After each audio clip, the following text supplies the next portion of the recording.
Երաշխիք կա, որ եթե մենք դա չենք անում, այստեղ հստակ է երաշխիքը, եթե մենք դա չենք անում, հաջորդ հերթում Սյունիքն է, հետո Վայոց ձորն է, հետո Տավուշն է, հետո մնացածն է։ Այսինքն Հայաստանի Հանրապետությունը շարունակելու է փոքրանալ մինչև վերացում։ Նոր գումարման ազգային ժողովը արդեն շուտով մեկնարկելու է։ Ձեր սպասելիքները, ձեր մեկնաբանությունները, ինչ սպասելիքներ ունեք։ Ճիշտ ասած չունեմ սպասելիքներ, որ ազգային ժողովի նոր կազմը, նոր թարմություն, նոր դուծումներ, նոր խնդիրների վերաբերյալ կամ հին խնդիրների վերաբերյալ նոր մոտեցումներ է բերելու, կարծում եմ չարժե։ Տեսակետներ են հնչում, որ նույն Նիկոլ Փաշինյանը եւ նրա քաղաքական թիմներն են ըստ էության Ռուսաստանի ազդեցության քաղաքական ուժ։ Իրականության հետ չեն համապատասխանում նման կարծիքները, բայց այն ինչ անում է քաղաքացիական պայմանագիրը սկսած 2022 թվականի սեպտեմբեր-հոկտեմբեր ամիսներից, սկսած այդ ժամանակից այն ինչ անում է քաղաքացիական պայմանագիրը, ակնհայտորեն հերքում է նման մեղադրակները Փաշինյանի եւ նրա քաղաքական ուժի նկատմամբ։ Չէին լինի Ռուսաստանից այս պատժամիջոցները Հայաստանի նկատմամբ։ Աստված տա իհարկե, կոնսենսուսան հետ է վերցնում ռուսական հարավկովկասյան երկաթուղիներից, ինչը կենսական հարց է Հայաստանի Հանրապետության համար, իմ կարծիքով 2026 թվականի ամենակլխավոր հարցն է հավանաբար։ Հայաստանի Հանրապետության շահերին դեմ է կառավարում։ Նույն երկաթուղին Ռուսաստանը կառավարում է Հայաստանի Հանրապետության շահերին դեմ։ Կամավոր է եւ մասնակցում է 44 օրյա պատերազմին, Ռուսաստանի նկատմամբ կար այդպես կույր հավատ։ Բոլորը սպասում էին, որ այսօր չէ, ուրեմն վաղը Ռուսաստանը պատերազմը կդադարեցնի եւ Արցախը կմնա հայկական։ Բորիս Սուսլովը, եթե չեմ սխալվում, եւ ի պատասխան Պետրոս Ղազարյանի հարցի նրա հաղորդաշարում, թե ինչու Ռուսաստանը, ինչպես դուք եք ասում, չարձագանքեց 20 թվականի նոյեմբերից 2023 թվականի սեպտեմբերի արանքում Հայաստանի Հանրապետությունում այդ հավատը կոտրվել էր, այլևս չկար այդ հավատը, բայց Արցախում այդ հավատը կար։ Ես նշեմ, որ մինչև վերջին օրը, մինչև սեպտեմբերի 20-ը պլյուս պատերազմի մեկօրյա պատերազմի հաջորդ օրը 2023 թվականի Արցախում շատ մարդիկ ուղղակի չէին պատրաստվում լքել իրենց տները, որովհետև սպասում էին, որ որ է Ռուսաստանը այս խնդիրը կլուծի, էթնիկ զտման ենթարկվեցին, Արցախում հայ չի մնացել։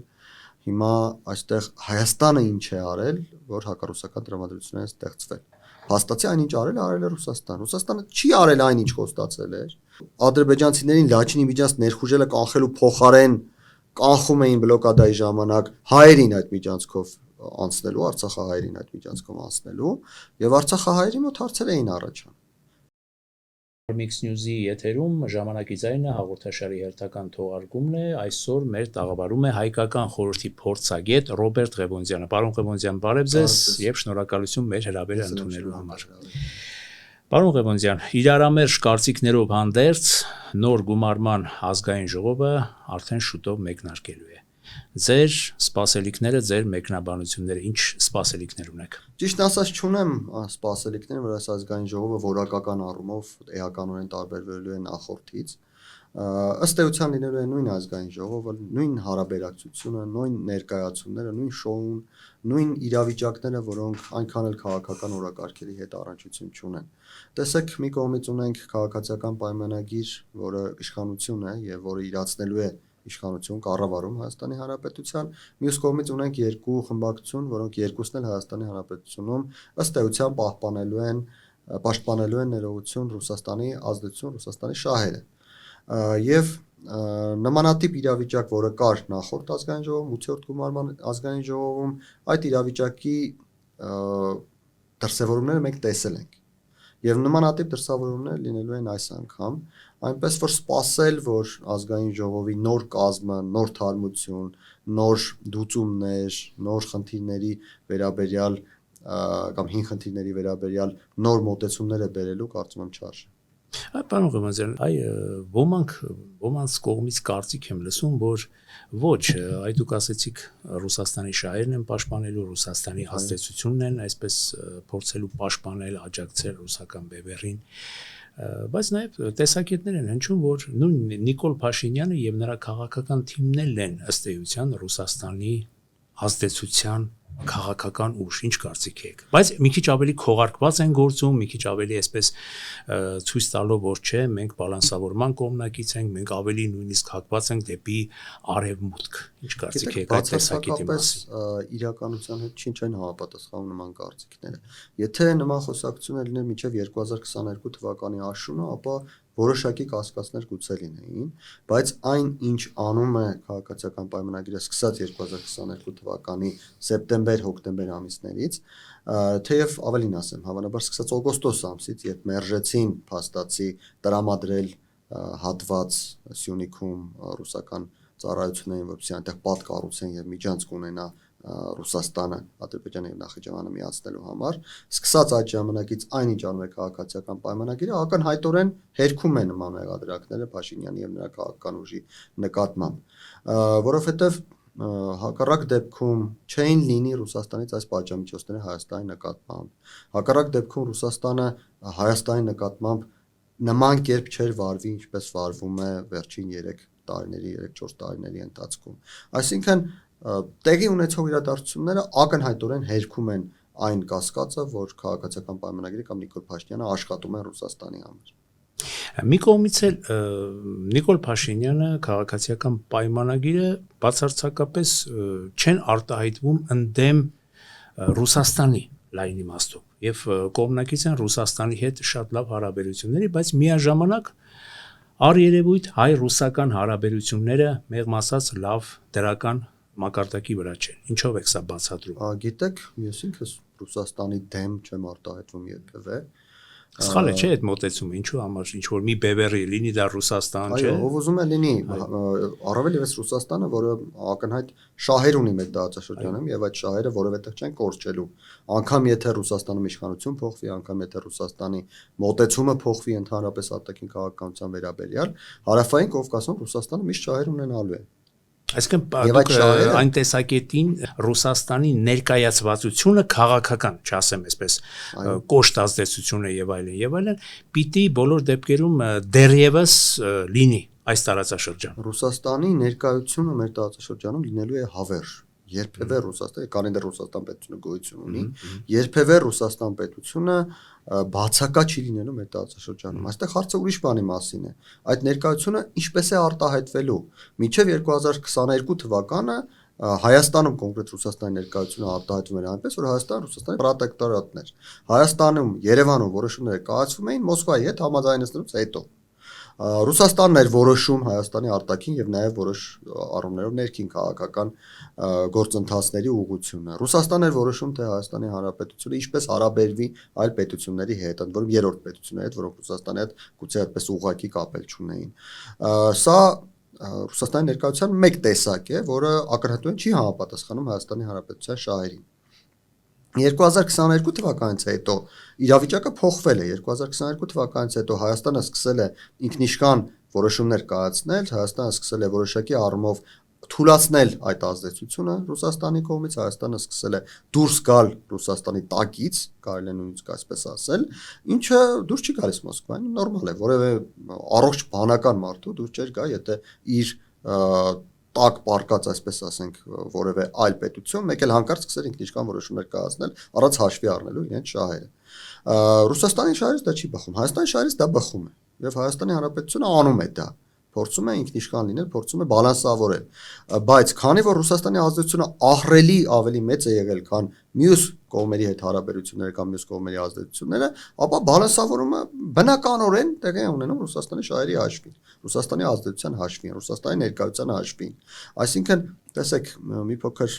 ավելի པարզ, որպեսզի մեր ունկնդիրներին ավելի լավ հասկանալի լինի, եթե կա մի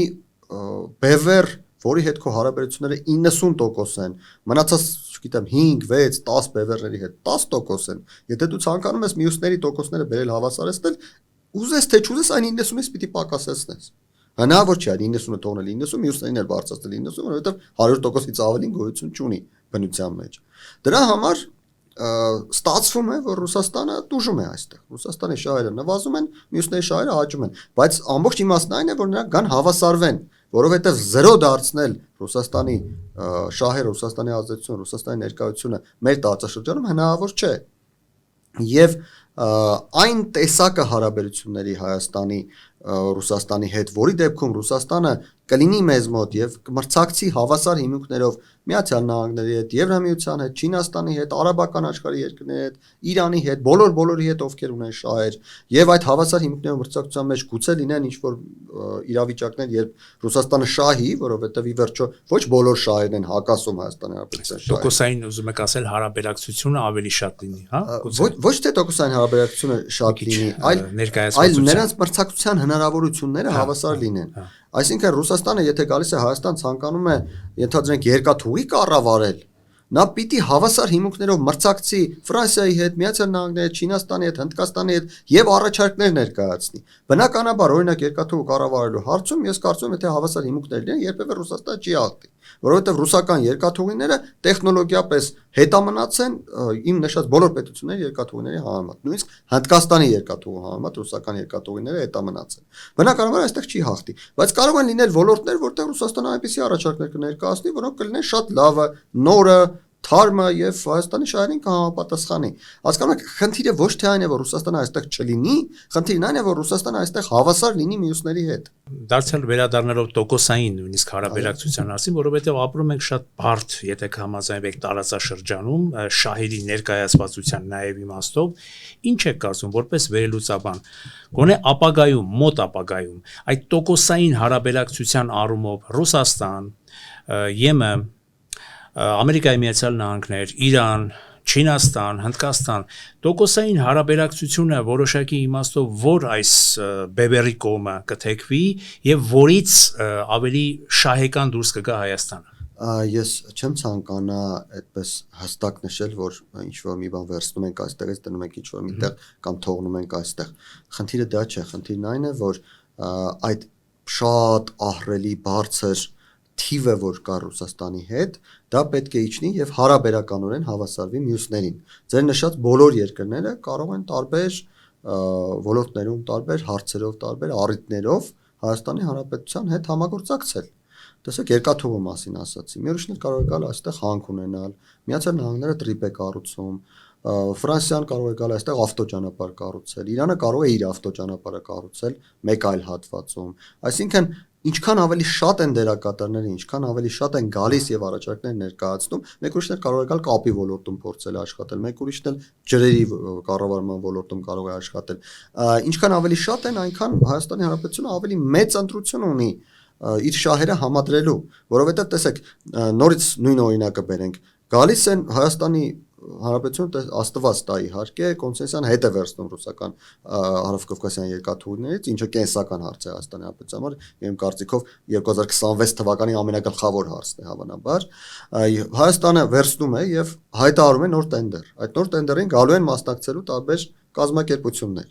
Եթե այդ կազմակերպություններից որևէ մեկը անկախ դրանից նա որտեղից է, առաջարկում է այնպիսի բան, ինչը ակնհայտորեն համապատասխանում է Հայաստանի շահերին, ապա ուղղակի պետք չէ նայել թե նա որ երկրից է։ Իհարկե, բացառությամբ Թուրքիա եւ Ադրբեջանը, այստեղ գիտենք որոշակի անհանգստություն, քաղաքական, հոգեբանական ենթատեքստ կա։ Ռուսաստանի դեպքն էլ բնականաբար այստեղ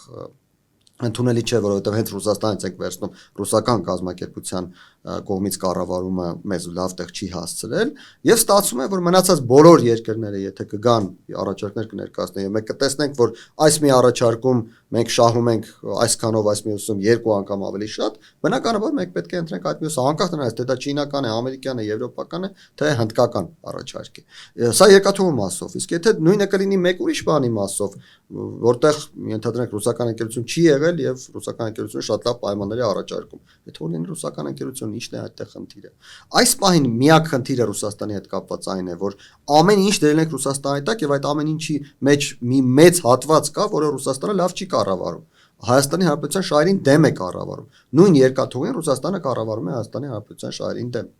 Միգուցե մենք չենք կարողացել ճիշտ բանակցել կամ ինչպես ոմանք են ասում, մենք միտումնավոր մեր սխալ քաղաքական կողմնորոշումների կամ դեպի արևմուտք եւ մի տեսակ նրանց համար անհասկանալի արտաքին քաղաքականության պատճառով այսպես հակառուսական տրամադրվածություն ենք ստեղծել, որը ակնհայտորեն ռուսական բևեռին դուր չի գալիս։ Գիտեք, երկու ենթաշերտ ունի ձեր հարցը։ Առաջին գուցե մենք վատ ենք բանակցել, ակնհայտ է, որ մենք վատ ենք բանակցել 2008 թվականին, որովհետև այն կոնցեսիոն պայմանագիրը, որը կա, անկախ նրանից որ Ռուսաստանը ինչ կարող էր խախտել, արդեն խախտել այդ պայմանագրում, բայց միևնույն է պայմանագիրը ինքնին խայտարակ պայմանագիր է։ Սա բանակցելու մասով, բայց այս ենթաշերտը այս պահին կարևոր չէ։ Հայաստանին այսօր պետք է որ Ռուսաստանը չշարունակի կառավարել հայկական երկաթուղին, որովհետև եթե Ռուսաստան շարունակում է կառավարել, որևէ մեկը նրանց հետ Հայաստանում աշխատել չի ցանկանում։ Նույն Չինաստանը, որը այլ ոլորտում Ռուսաստանի հետ աշխատում է, Հայաստանով բեռների անցման շրջանակներում ռուսական երկաթուղու կառավարում այնքան էլ չի ցանկանում տեսնել։ Եթե այստեղ լինի ղազախական ուրեմն ինչ-որ կազմակերպություն, չգիտեմ, ֆրանսիական լինի, չգիտեմ, իրանական լինի կամ նույնիսկ չինական լինի, Չինաստանը շատ ավելի մեծ հաճույքով կաշխատի այս ուղղությամբ եւ շատ ավելի մեծ հաճույքով կօգտագործի այս ճանապարհը միջի-միջանցքի տրամաբանության մեջ։ Ռուսականի դեպքում նրանք ունեն խնդիրներ։ Ռուսականի դեպքում ունեն խնդիրներ ամերիկացիները, ունեն եվրոպացիները եւ այդտեղից օգտվում է Թուրքիան։ Ինչ է անում Թուրքիան։ Գնում է ճապոնացիների մոտ, գնում է չինացիների մոտ, ամերիկացիների մոտ, եվրոպացիների մոտ, ասում է տեսեք այնտեղ ռուսական կառավարում կա։ Դուք ինձ փող տվեք, ես Կարսից մինչև Նախիջևան նոր երկաթգիծ կառուցեմ, այդտեղ ռուսները չեն լինի, ապրանքները այդպես կգնան։ Այն մարդիկ էլ տեսնում են, որ այստեղ այո ռուսներ կան, այնտեղ ռուսներ չեն լինելու, փողը տալիս են իրենց։ Ես հավատացնում եմ, եթե Հայաստանը կարողանա լուծել այդ կոնցեսիայի խնդիրը, այդ մեծ գումարները Թուրքիան չի կարողանա ստանալ, որ կառուցի Կարս Նախիջևան երկաթուղին։ Այդ մեծ գումարները շատ ավելի հեշտությամբ կտան մեզ արձիականացնելու օրինակ Երասկյուլի երկաթգիծը։ Մեզ ասելով ես նկատի չունեմ Հայաստանի Հանրապետությանը կտան նրան, ով որ կկառավարի երկաթուղին, դա կլինի հայկական ընկերություն, թե ինչպես ասացի, Իրանի, թե Չինաստանի, թե ամերիկյան ընկերություն, դա արդեն կարևոր չէ։ Երկրորդ ենթաշերտի վերաբերյալ մենք ինչ-որ բան այնպես չենք արել, որ Ռուսաստանի, դուք նշում եք Ռուսաստանի նկատմամբ բացասական տրամադրություններ են գեներացվել։ Անգամ ոմանք ասում են անվստահություն։ Տեսեք 2020 թվականին, երբ ինքս կամավոր էի եւ մասնակցում էի 44 օրյա պատերազմին, Ռուսաստանի նկատմամբ կար այդպես կույր հավատ։ Ես նշեմ, որ ինչքան ես եմ շփվել, ինչքան ես եմ տեսել, բոլորը սպասում էին, որ այսօր չէ, ուրեմն վաղը Ռուսաստանը պատերազմը կդադարեցնի եւ Արցախը կմնա հայկական։ 2020 թվականի նոյեմբերից 2023 թվականի սեպտեմբերի արանքում Հայաստանի Հանրապետությունում այդ հավատը կոտրվել էր, այլևս չկար այդ հավատը, բայց Արցախում այդ հավատը կար։ Ես նշեմ, որ մինչև վերջին օրը, մինչև սեպտեմբերի 20-ը, նույնիսկ պատերազմի մեկօրյա պատերազմի հաջորդ օրը 2023 թվականի Արցախում շատ մարդիկ ուղղակի չէին պատրաստվում լքել իրենց տները, որովհետև սպասում էին, որ որ է Ռուսաստանը այս խնդիրը կլուծի եւ իրենք կմնան այնտեղ ապրելու։ Իրականությունը բոլորովին այլ էր։ Այդ մարդիկ դուրս եկան այնտեղից, էթնիկ զտման ենթարկվեցին, Արցախում հայ չի մնացել։ Հիմա այստեղ Հայաստանը ինչ է արել, որ հակառուսական տրամադրություններ են ստեղծվել։ Հաստատի այնինչ արել է Ռուսաստան։ Ռուսաստանը չի արել այնինչ խոստացել էր։ Ռուսաստանը ուղարկել է խաղապարները ադրբեջանցիներին Լաչինի միջանց ներխուժելը կանխելու փոխարեն կանխում էին բլոկադայի ժամանակ հայերին այդ միջանցքով անցնելու, արցախահայերին այդ միջանցքով անցնելու, եւ արցախահայերի մոտ հարցեր էին առաջանում։ Այդ հարցերը խորացան եւ դարձան հակառուսական տրամադրություններ, ընդ որում նույն արցախահայերի մոտ 2023 թվականի էթնիկ զտումից հետո։ Սա այսպես, երկրորդ հարցը Հայաստանի Հանրապետությունում այդ հավատը ես ասացի կոտրվել էր, բայց ամեն դեպքում հակառուսական տրամադրությունները այդքան արտահայտված չէին։ Մինչև 2022 թվականի սեպտեմբեր, երբ Հայաստանը պաշտոնապես դիմեց Ռուսաստանին, պաշտոնապես դիմեց ՀԱՊԿ-ին, որ Հայաստանի Հանրապետության վրա հարձակում է եղել, ռմբակոծում են Հայաստանի Հանրապետության քաղաքները, Ջերմուկը, Բերդը, Գորիսը, Կապանը, Վարդենիսը, եւ Ռուսաստանից եւ ՀԱՊԿ-ից պատասխան եկավ, որ ձեր սահմանը սահմանազատված չէ Ադրբեջանի հետ, մենք չգիտենք Ադրբեջանը, փաստացի դա էր նշանակում, չգիտենք Ադրբեջանը, որ կրակում է Ջերմուկի վրա, դա Հայաստանի վրա է կրակում, թե ինքը իր տարածքում է կրակում։ Դե այսպեսի պատասխանից հետո ինչ էին ուզում ռուսները, որ չլինեին հակառուսական տրամադրություն։ Այ ձեր այս մտքի արտահայտած այս մտքի փոլի վրա մի բան հիշեցի, հայց Ջերմուկի այդ հայտնի դեպքերի, այդ ագրեսիայի այդ հայտնի դեպքերից հետո Հայաստանում էր ռուս վերլուծաբան Բորիս Սուսլովը, եթե չեմ սխալվում, եւ ի պատասխան Պետրոս Ղազարյանի հարցի նրա հաղորդաշարում, թե ինչու Ռուսաստանը, ինչպես դուք եք ասում, չարձագանքեց, միջամտեց ՀԱՊԿ Ռուսաստանը, նա ասեց, որ ախր դուք արդեն գործ եք բռնում բոլորովին այլ մեզ հետ հակամարտ քաղաքական բևեռների հետ։ Բա մենք հիմա ինչ անենք, բա մենք ոնց անենք։ Հիմա կամ ինչպես ասում են, եթե մեզ հետ եք ընկերություն անում, ավելի ժողովրդական խոսքով, մեզ հետ արեք։ Ամեն դեպքում դարձյալ նույն քաղաքական ընդդիմադիր շրջանակները մեղադրում են գործող իշխանություններին, որ ինչու հայ-ռուսական հարաբերությունները փչացնելու պատրվակով կարծես թե մերժեցիք 2019 թվականի այդ Արցախյան կարգավորման բանաձևը։ Վերադառնալով այդ միջանցքին, ինչու եթե Լաչինի միջանցքը այդ 2020 թվականի նոյեմբերի 9-ի համաձայնագրով շարունակվեց մնալ եւ հայկական Արցախ դեռևս կար, ճիշտ է, արդեն փոքրացած որոշակի տարածքներով, ապա մենք պիտի նաեւ փոխարենը տրամադրեինք այդ միջանցքը կամ ճանապարհը, մենք չտրամադրեցինք, այդ պատճառով Ադրբեջանը գնաց կոնֆրոնտացիայի սրման, այսինքն մենք մեր խոսքի տերը չեղանք Ռուսաստանի նաեւ արժե։ Երկու կարևորագույն մանիպուլյացիաների մասն եք դուք խոսում, վերջից կամ ես, նախ նոյեմբերի 9-ի հայտարարության մեջ Լաչինի միջանցքի փոխարեն միջանցքի տրամադրման մասին որևէ բառ չկա գրած, նման բանի տակ Հայաստանի Հանրապետությունը չի ստորագրել, նման բան Հայաստանի Հանրապետությունը չի պայմանավորվել եւ հիմա մենք անում ենք անխոչնդոտ ճանապարհի տրամադրում Ադրբեջանին, նույն բանը գրված է նոյեմբերի 9-ի պայմանագրով, որ Հայաստանը պարտավորում է անխոչնդոտ ճանապարհ տա Ադրբեջանին։ Տրիպով ենք տալիս անխոչնդոտ ճանապարհ։ Ինչու տրիպով եղավ, իսկ այն ժամանակ ռուսներն էլ կարող են, չէ՞, նեղանալ, ասենք, եթե տրիպով տալու եք Ամերիկային, այն ժամանակ մեր FSB-ի որոշակի վերահսկողության տակ Արցախն պահի։ Որովհետեւ Ռուսաստանը չի համաձայնվել այն պայմաններով, ինչ պայմաններով որ տրիպը չի համաձայնվել այդ ճանապարհը ոչ միայն Ռուսաստանը, Ադրբեջանը հաջողակ չի համաձայնվել, որովհետեւ իրենք հույս ունեին այլ բան ստանալու։ Տեսեք, եկեք ավելի կոնկրետ խոսենք նոյեմբերի 9-ի ռուսական տրամաբանության, հետո երկրորդ մանիպուլյացիայի մասն էլ կասեմ։ Նոյեմբերի 9-ի ռուսական տրամաբանության միջանցքի եւ տրիպի մասին։ Եվ հասկանանք դրանց տարբերությունները։ Նոյեմբերի 9-ի հիման վրա, թեև նոյեմբերի 9-ը չէր նշվում, բայց 2022 թվականի օգոստոսին, ես դրա մասին արդեն ասացի իմ խոսքում, Հայաստանի կառավարությունից պահանջում էր ռուսական կողմը մի հատված հողհատկացում անել, որ կառուցեն պատ, դնեն ցանկապատներ։ Այդ ցանկապատների արանքում, այդտեղ լինելու է մոտավորապես 1 կիլոմետր ըստ այն տրամաբանության, որով որ դիմել էին մեր կառավարությանը, այդ արանքում լինելու էր FSB-ն, դուք ասացիք, այո, ամբողջովին իրավացի եք, այդպես էին իրենք առաջարկում։ Եվ նրանք փաստացի երկու ուղեփակոց էին դնելու, մեկը բացելու են, փակելու են, մեկ կապվելու են Իրանի հետ, մյուսը բացելու են, փակելու են Ադրբեջանը կապվելու Նախիջևանի հետ։ Ստացվելու էր, որ Հայաստանի Հանրապետությունը կորցնելու էր վերահսկողությունը Իրանի սահմանից մինչև 1 կիլոմետր այդ հատվածի նկատմամբ, որովհետև այդտեղ լինելու է FSB-ն, որովհետև այդտեղ Հայաստանի ծառայությունները մուտք չէին ունենալու, եկեք հիշենք, որ Իրանի սահմանի միայն ռուսական սահմանապահներ են այդ ժամանակ այդտեղ հայկական սահմանապահներ չկային, փաստացի Հայաստանի Հանրապետությունը կտրվելու էր Իրանից։ Սա ուրեմն բանի ռուսական առաջարկն է եղել։ Հայաստանը հրաժարվել է այս առաջարկից եւ առաջարկել է այնինչ կա տրիպով, ընդ որում առաջարկել է դա Ռուսաստանին, առաջարկել է դա Ադրբեջանին։ Տրիպի տրամաբանությունը, որ եկեք կառուցենք, աշխատենք, մեր օրենքները գործեն այդտեղ, դուք էլ գնացեք եկեք, ցած ոչ ոք չի խոչընդոտում։ Տրիպի դեպքում լինելու է կազմակերպություն, որը հայկական է, այդ կազմակերպությունը կառուցելու է երկաթուղին, ադրբեջանցիները Նախիջևան գնալուց գալու են եւ անցնելու են բոլոր մաքսային ընթացակարգերով, որոշումները կայացնելու են հայկական ծառայությունները, մաքսային մարմիններ են այնտեղ լինելու, սահմանային մարմիններ են լինելու, այդ ամենը գրված է այս վերջին համաձայնագրում հայ-ամերիկյան։ Բացառություն լինելու է միայն այն, որ ադրբեջանցիները իրենց փաստաթղթերը տալու են ոչ թե Հայաստանի մաքսայինին, այլ տալու են ինչ-որ միջնորդի, որը կարող ունել օտար երկրացի, որը վերցնելու է այդ թղթերը եւ բերելու է տալու է Հայաստանի մաքսայինին։ Մոտավորապես այնպես, ինչպես աշխատում է Հայաստանի մաքսայինը Երևանում, երբ մարդիկ բեռ են բերում, նրանք մաքսայինի աշխատողին չեն տեսնում, նրանք տանում տալիս միջնորդների, մաքսային միջնորդների։ Այն տարբերությամբ, որ Հայաստանի Երևանում գործող մաքսային միջնորդները հայ են։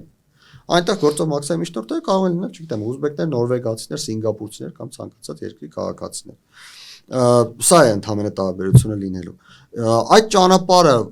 կառավարելու է այդ կազմակերպությունը, որը հայկական կազմակերպություն է, եթե այդ ճանապարհի վրա լինելու է հանցագործություն, տեսականորեն ինչ որ մարդ մտելու է այդտեղ մարդ է սպանելու, նրան ձերբակալելու է Հայաստանի ոստիկանությունը, նրան դատելու է Հայաստանի դատարանը, այսինքն այստեղ տարբերությունը կարծում եմ ակնհայտ է, նրա ինչ ցանկանում են ռուսները ստանալ եւ նրա ինչ իրականում կա տրիպով։ Եվ նորից նշեմ, Հայաստանի իշխանությունները այն ինչ կա տրիպով առաջարկել են ռուսական կողմը, ռուսական կողմը հրաժարվել է։ Ռուսական կողմը պահանջել է մեզնից այն ինչ ցանկանում են իրենք ստանալ արտատարածքային միջանցք եւ ունենալ Ռուսաստանի ներկայություն, որpիսի կարողանան վերահսկել երկու ուղղություն՝ Ադրբեջան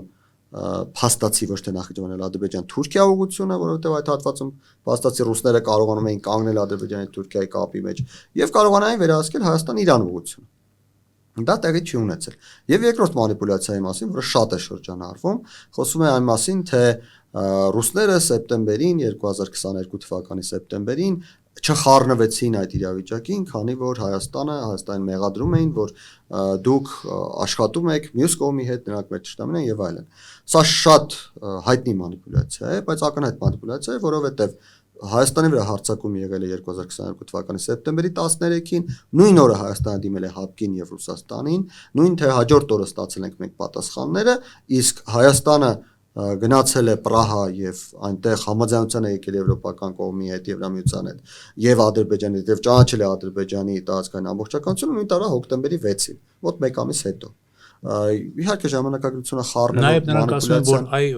ամբողջ ճարիքը եւ Արցախի կորստի սկիզբը սկսվեց հենց այդ Պրագայում տեղի ունեցած։ Բայց ոչինչ որ Պրահա երբ որ գնացել են մերոնք, այդ ժամանակ Հայաստանի տարածքները արդեն օկուպացվել էին։ Ոչինչ որ Արցախի կորուստը չէր արդեն դրված որպես խաղադրույք։ Խնդիր էր դրված Հայաստանը կտրել Սյունիքից, կտրել Իրանից։ Գիտեք, շատ հեշտ է ասել, որ գնայիք Բաքուն վերցնեիք, գրավեիք, մեր կարողությունները, հնարավորությունները այդպեսին չէին։ Մենք վտանգում էինք Սյունիքը։ Եվ ինչ պետք է անեինք, շարունակեինք, հիշեք, որ Նիկոլ Փաշինյանը անընդհատ հայտարարություններ անում,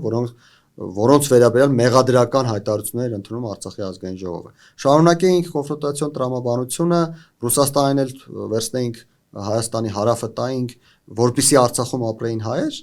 Գիտեք, եթե ընտրությունը այնպեսին է Արցախում հայեր պիտի ապրեն, թե չպիտի ապրեն Ադրբեջանի իշխանության ներքո, Ռուսաստանի խաղաղապահների իշխանության ներքո, բայց Հայաստանի Հանրապետություն պետք է լինի, թե չլինի, ես ընտրում եմ Հայաստանի Հանրապետությունը։ Ինչ անենք այսօր այս բարդ իրավիճակում, որտեղ փոփոխված իրականություն ամեն դեպքում 2020 թվականի 44-օրյա պատերազմից հետո մենք լրիվ, եթե կհամաձայնվեք,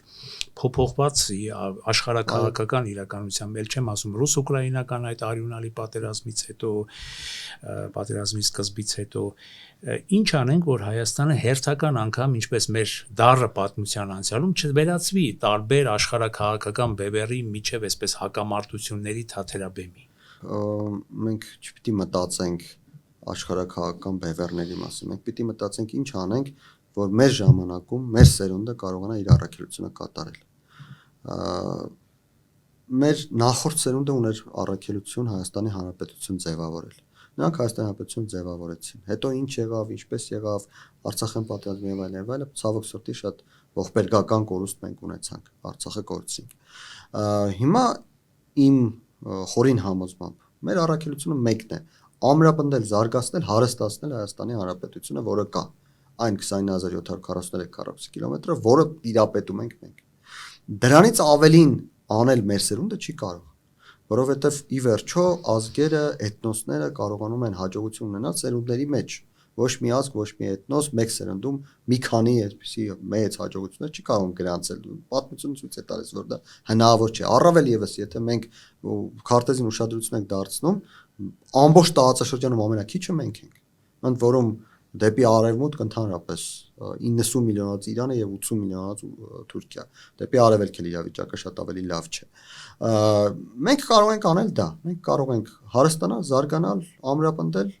մեր հնարավորությունները, ուժեղացնել այն Հայաստանը, որը մեր ձեռքի տակ է այս պահին։ Ինչ է պետք դրա համար։ Դրա համար պետք է կոնֆրոնտացիա չունենանք գոնե մեր տարածաշրջանում։ Ունենանք բաց սահմաններ բոլոր կողմերից, կարողանանք այնպես անել, որ ինտեգրվենք տարածաշրջանային ծրագրերին, կարողանանք այնպես անել, որ մեզ հետ առևտուր անելը լինի շահավետ, մեզ վրա կրակելը, մեզ հետ կռիվ անելը, պատերազմ անելը լինի թանկ։ Եթե այդ ամենը կարողանանք անել, կարելի ասել, որ մեր սերնդի առաքելությունը կատարվեց։ Թե հաջորդ սերունդը ինչ կանեն, դա պիտի որոշի հաջորդ սերունդը եւ նա էլ պիտի որոշի այդպես նայելով իր հաջորդ սերնդին։ Պետությունները, ազգերը այսպես են կարողանում իրենց տեղը հաստատել, այսպես են կարողանում չկորչել պատմության թատերաբեմից։ Իսկ եթե որոշում են, որ գնում են կամ մահի կամ ազատության, սովորաբար գնում են մահվան։ Առաջի հայացքից բանական մարդու համար թվում է, թե իհարկե բաց սահմանները, առևտուրը, տնտեսական ազատ փոխհարաբերությունները, փոխշահավետ շատ լավ բաներ են պետությունների զարգացման համար, նամանավանդ Հայաստանի պես պետության թույլտամասեր։ Բայց արդյոք այսօրվա Հայաստանի տնտեսական կարողությունների կենսունակության պարագայում այդ միանգամից կտրուկ Թուրքիայի հետ սահմանների բացումը, Ադրբեջանի հետ սահմանների բացումը մեզ համար աղետալի նշանակություն չի ունենա։ Գիտեք, եթե մեզ համար Թուրքիայի կամ Ադրբեջանի սահմանի բացումը աղետալի նշանակություն ունենար, Թուրքիան ու Ադրբեջանը օր առաջ կբացեին այդ սահմանները։ Այն որ Թուրքիան ու Ադրբեջանը դեռ չեն բացել այդ սահմանները, հենց նշանակում է, որ մեզ համար դա աղետալի հետևանք չի ունենալու։ Ընդհակառակը դա մեզ շահավետ է լինելու։ Ի վերջո Հայաստանը չի փակել այդ սահմանները, այդ սահմանները փակել են Ադրբեջանը եւ Թուրքիան։ Եվ իրենք չեն բացում այդ սահմանները։ Դա որպես տրամաբանական ուրեմն մտահանգում։ Մյուս կողմից ցանկացած դեպքում Հայաստանի Հանրապետությունը, որպեսզի կարողանա գոյատևել, պետք է ինչ-որ բան փոխել։ Մենք 30 տարվա ընթացքում ապրել ենք փակ սահմաններով։ Մենք 30 տարվա ընթացքում ապրել ենք կոնֆրոնտացիոն տրամաբանությամբ։ Հայաստանում կար մի մարդ, որը վերջերս մահացավ, որ ասում էր, թե մենք ջերմուկով կկարողանանք Հայաստանը պահել։ Կյանքը ցույց տվեց, որ չի աշխատում դա։ Կյանքը ցույց տվեց, որ իրենք սխալվում էին։ Կյանքը ցույց տվեց, որ մենք այդպես կորցրինք Արցախը։ Կյանքը ցույց տվեց, որ այդպես Հայաստանի կեսը դատարկվեց։ Ես ձեզ ասեմ, Արցախից էթնիկ զնդման է ենթարկվել եւ Արցախից հեռացել է 120,000 մարդ,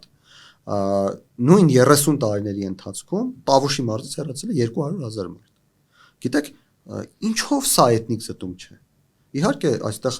մեղավոր որպես այդպեսին արտաքին կողմ չկա, որ ասենք այս կողմը եկավ, այս երկիրը եկավ եւ էթնիկ զտում իրականացրեց այդտեղ։ Բայց փաստը մնում է փաստ։ Կրկնակի մոտ թիվ հեռացել է Տավուշի մարզից։ Եթե ժողովրդագրությանը եկեք ուշադրություն դարձնենք, Գեղարքունիքի եւ Սյունիքի մարզերի վիճակը ողբալի է։ Քառակուսի մետրի հաշվարկով մոտավորապես Երևանին Գեղարքունիքի եւ Սյունիքի մարզերը, ինչքան մարդ է ապրում քառակուսի մետրի վրա, զիջում են, այսպես ասեմ, +30 եւ -10, այսինքն մոտավորապես 400%-ով։ Դուք պատկերացնում եք այստեղ ինչ վիճակի եւ Հայաստանը ուր կարող է հասնել։